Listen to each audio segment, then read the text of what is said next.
দক্ষ ড্রাইভার দিয়ে সবকিছু করতে হবে।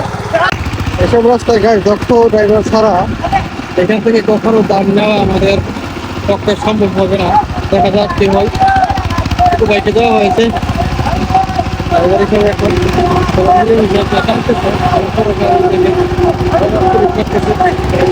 কি অবস্থা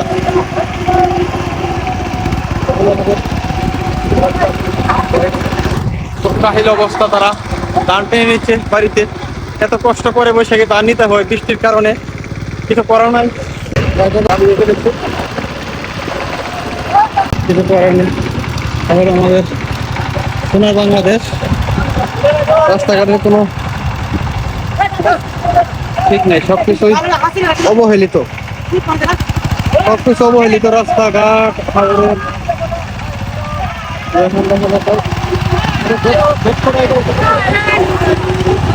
দক্ষ ড্রাইভার ছাড়া এক কথায় বলতে গেলে গাড়ি ওঠা সম্ভব না। দক্ষ ড্রাইভার দিয়ে সবকিছু করতে হবে। দক্ষ ড্রাইভার নিয়ে নিচ্ছি, দেখেন মাসাল্লাহ কি সুন্দর গাড়ি করে নিচ্ছে।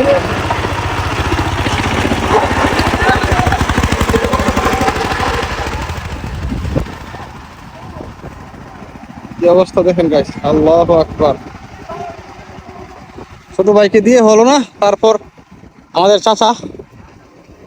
চাচার গাড়ি দুটা গাড়ি চাচার। এই চাচা গাড়িটাকে এখন তুলে নিল, সে অনেক পুরানো ড্রাইভার। তাকে ছাড়া কখনো গাইস এই রাস্তায় ধান নেওয়া সম্ভব না, কারণ সে অনেক দক্ষ নিয়ে গাড়ি চালাই। আলহামদুলিল্লাহ, এই ভিডিওগুলোকে গাইস অবশ্যই শেয়ার করে দিবেন। আমাদের দেশের কি হালত দেখেন, অনেক কষ্টে আছে আমাদের বৈশাখী নিয়ে। হাওর থেকে ধান নিতে পারতেছি না, এক পানিতে তলিয়ে নিচ্ছে, আর এক হাওরের ধান নিতে আমাদের কষ্ট হচ্ছে রাস্তাঘাটের জন্য। সবাই দোয়া করবেন আমাদের জন্য, আমরা যেন হাওর থেকে ধান কেটে বাড়িতে নিতে পারি।